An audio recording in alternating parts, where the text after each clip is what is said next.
Hello friends, FC coaching classes में आप सभी का स्वागत है। आज इस वीडियो में हम हरियाणा की नदियों के बारे में डिटेल से पढ़ेंगे कि वे कहां से निकलती है, किन किन ज़िलों में बहती है और कहां जाकर विलुप्त होती हैं। उन पर कौन कौन सी ज़िले या बांध बने हैं और उनके अन्य नाम क्या हैं। और उसके बाद में हम अभी तक के एग्ज़ाम में, स्टेट के एग्ज़ाम में आए हुए सभी नदियों से संबंधित क्वेश्चनों को करेंगे। तो हम सबसे पहले देखते हैं हरियाणा में दो प्रवाह तंत्र की नदियां हैं। एक है उत्तर प्रवाह की नदियां जिसमें घग्गर, टांगरी, मारकंडा और सरस्वती और कुछ छोटी नदियां आती हैं। दूसरा प्रवाह तंत्र है दक्षिण प्रवाह तंत्र जिसमें कृष्णावती नदी, दोहन नदी, साहबी नदी और इंदौरी नदी ये प्रमुख नदियां हैं। तो हम और एकमात्र नदी जो हरियाणा की पूर्वी सीमा पर बहती है वो है यमुना नदी। यह हरियाणा और उत्तर प्रदेश के बीच में एक प्राकृतिक सीमा का निर्माण करती है। अब हम देखते हैं यमुना नदी के बारे में पढ़ते हैं। यमुना नदी एक सदानीरा या नित्यवाहिनी बारहमासी नदी है। यह पूरे साल बहती है। इसके दूसरे नाम है यम की बहनें, सूर्यपुत्री, सदा बहने वाली, खुला नाला आदि नाम से यमुना नदी को जाना जाता है। यह गंगा की एक प्रमुख सहायक नदी है। इसका उद्गम स्थल उत्तराखंड में यमुनोत्री नामक स्थान के पास बंदरपूज या हर की दून को माना जाता है। हरियाणा की सबसे लंबी नदी है।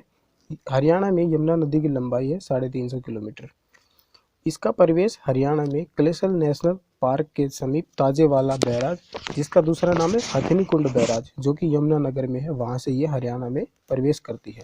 इसकी सहायक नदियां हैं सोम नदी, पथराला, बूढ़ी, बेतवा, चंबल। ये छोटी नदियां हैं जो इसकी सहायक नदियां हैं। लाभान्वित जिले यानी कि जो यमुना नदी है कौन कौन से जिले में बहती है, तो एक है यमुनानगर, करनाल, सोनीपत, पानीपत, फरीदाबाद, पलवल आदि जिलों में यह बहती है। अब देखते हैं यमुना नदी के ऊपर बने हुए बांध, झील या बैराज।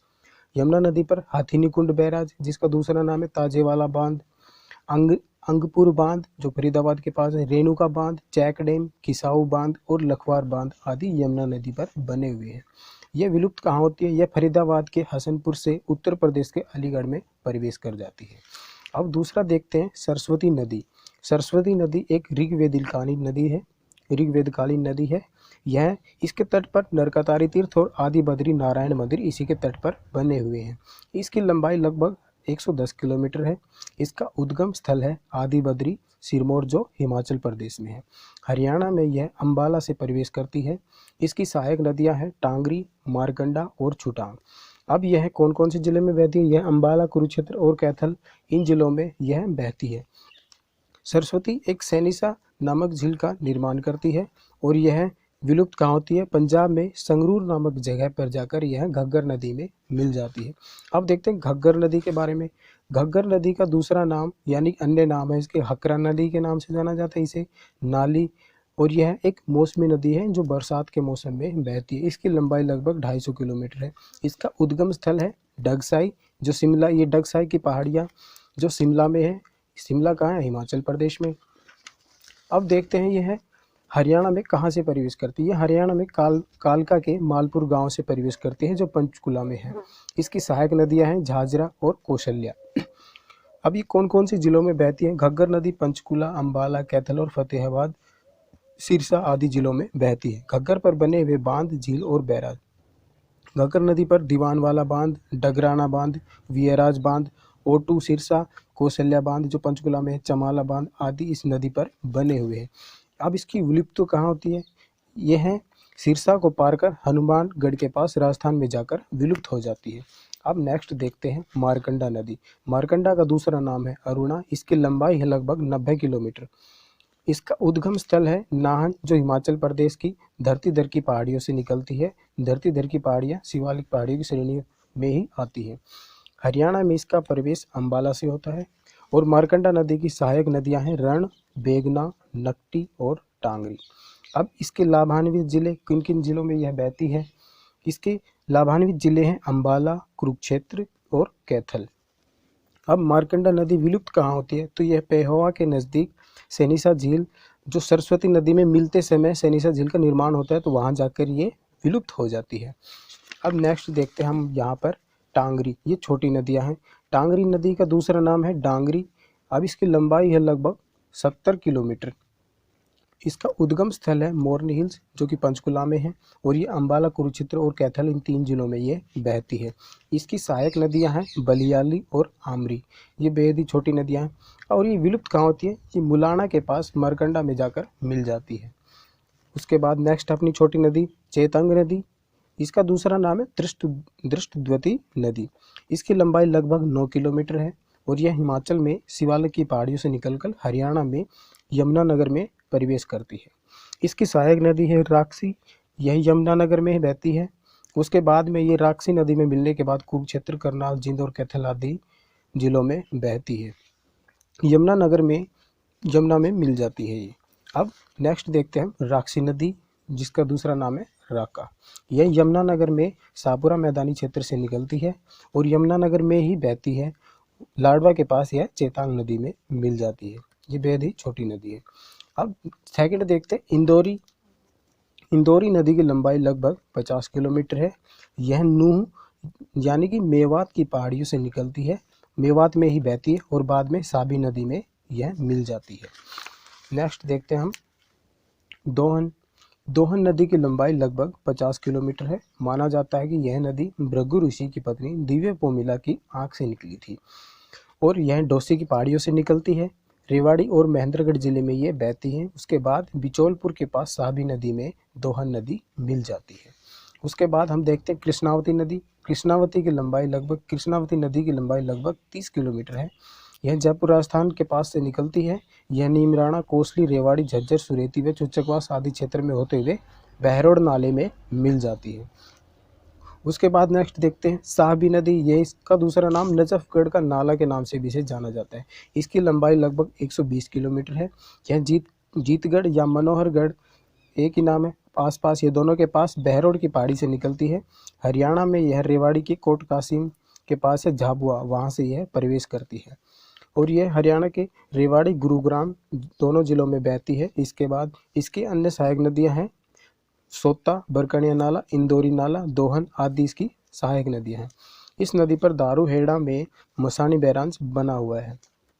यह दारूहेड़ा के मसानी गांव से होते हुए नजफगढ़ झील में मिल जाती है।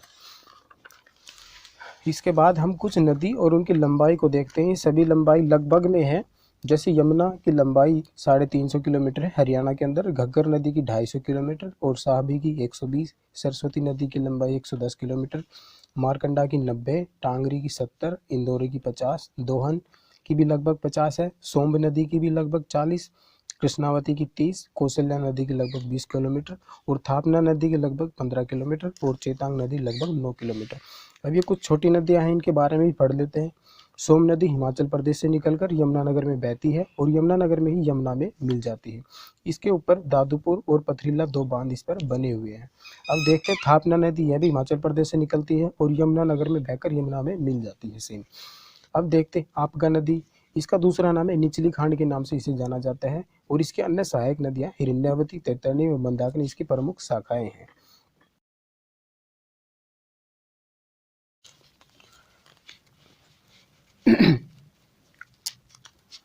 सबसे पहले हमारे पास है महेंद्रगढ़ जिले में बहने वाली नदियों को पहचानिए। ये एस्टेट 2020 में आया हुआ क्वेश्चन है। इसमें ऑप्शन दे रखे हैं 4, एक दे रखा है अंबुमती, दोहन, कसावती और इंदौरी। तो इसमें से हमें ये पूछा है कि महेंद्रगढ़ जिले में बहने वाली नदियों को पहचानिए, तो इसका उत्तर हो जाएगा दोहन और कसावती नदी 2 हैं महेंद्रगढ़ जिले में बहती हैं। तो हमारा करेक्ट आंसर हो जाएगा यहाँ पे 2। हमारा यहाँ पे करेक्ट आंसर होगा 2। अब नेक्स्ट देखते हैं शुद्र नदी, जो कि घग्गर की सहायक नदी है। यह एस्टेट 2020 में आया हुआ क्वेश्चन है। यह किसकी सहायक नदी है? तो हमें इसमें बताना है इसका नाम। इसका आंसर हो जाएगा चौतांग नदी। शुद्र या नदी यानी छोटी नदी जो कि घग्गर की सहायक। तो इन चारों ऑप्शन में से चौतांग नदी जो है घग्गर की सहायक नदी है। ये एस्टेट 2020 का क्वेश्चन था। अब नेक्स्ट देखते हैं टिक्कर झील हरियाणा के किस जिले में बहती है? ये टिक्कर झील है। एस्टेट 2020 का क्वेश्चन है ये।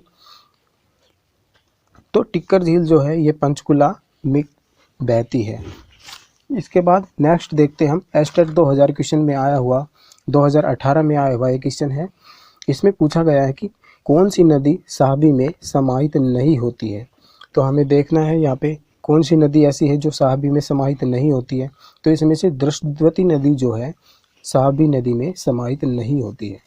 अब नेक्स्ट देखते हैं, नदी जो हरियाणा तथा उत्तर प्रदेश के मध्य सीमा बनाती है। ये एस्टेट 2019 में पूछा गया क्वेश्चन है। तो हमें यहाँ पे बताना है कि इनमें से ऐसी कौन सी नदी है जो हरियाणा और उत्तर प्रदेश के बीच में एक प्राकृतिक सीमा बनाती है। तो हमारा आंसर यहाँ पे हो जाएगा यमुना नदी। हमने अभी बात की थी, पूर्वी सीमा पर बहती है और हरियाणा और उत्तर प्रदेश के बीच में एक प्राकृतिक सीमा का निर्माण करती है। अब नेक्स्ट पूछा है, जिला जो मुख्यतः जूही नहर द्वारा सिंचित किया जाता है। तो यह स्टेट 2018 में पूछा गया क्वेश्चन है। तो जूही नहर भिवानी जिले में बहती है। अब नेक्स्ट क्वेश्चन देते हैं, यहाँ पे पूछा गया है मार्कंडा नदी निम्नलिखित में से किस जिले में नहीं बहती है। ये एस्टेट 2018 का क्वेश्चन है। इसमें पूछा गया है कि मार्कंडा नदी किस जिले में नहीं बहती है। अब हमें देखना है, तो यहाँ पे मार्कंडा नदी जो है सोनीपत डिस्ट्रिक्ट में, सोनीपत जिले में नहीं बहती है। अब नेक्स्ट क्वेश्चन अपने पास है, निम्नलिखित में से किस नदी का उद्गम स्थल असंगत है। हमें असंगत बताना है, यानी कि इनमें से इसके सामने गलत उनका उद्गम स्थल दिया हुआ है। यह एस्टेट 2021 का क्वेश्चन है। तो इसमें हम देखेंगे सरस्वती नदी डगसाई की पहाड़ियों बता रखा है, नहीं ये पहला ही इसमें क्या हो जाएगा हमारा गलत हो जाएगा। सरस्वती नदी डगसाई की पहाड़ियों से नहीं निकलती है। इंदौरी नदी मेवात की पहाड़ियों से निकलती, सही है। मारकंडा शिवालिक की पहाड़ियों से निकलती है, ये भी सही है। और मारकंडा शिवालिक की पहाड़ी से, टांगड़ी मोरनी की पहाड़ी से, सही है। सरस्वती नदी हिमाचल प्रदेश के सिरमौर जिले से निकलती है। तो यहाँ पे हमारा ये फर्स्ट ऑप्शन गलत हो जाएगा। हमें यहाँ पे असंगत पूछा था, असंगत होगा सरस्वती डगसाई। अब नेक्स्ट पूछा है, तिलियार झील कहाँ अवस्थित है, यानी कि तिलियार झील कहाँ बनी हुई है, कौन से जिले में है। ये स्टेट 2019 का क्वेश्चन है। यहाँ पे हमारा आंसर हो जाएगा रोहतक।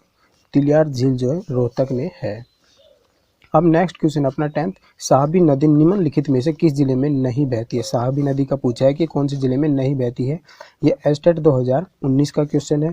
तो हम यहाँ पे देखेंगे साहबी नदी जो है रोहतक जिले में नहीं बहती है। ये हमारे रेवाड़ी, गुरुग्राम, झज्जर इन इलाकों में बहती है। अब नेक्स्ट क्वेश्चन है अपने पास, यमुना किस जिले में नहीं बहती। यहाँ पे एस्टेट 2017 का क्वेश्चन दे रखा है। तो एस्टेट में हमारे यहाँ पे पास ऑप्शन दिया है कुरुक्षेत्र, सोनीपत, पानीपत और पलवल। हमने अभी पढ़ा था कि जो यमुना नदी है कुरुक्षेत्र जिले में नहीं बहती है।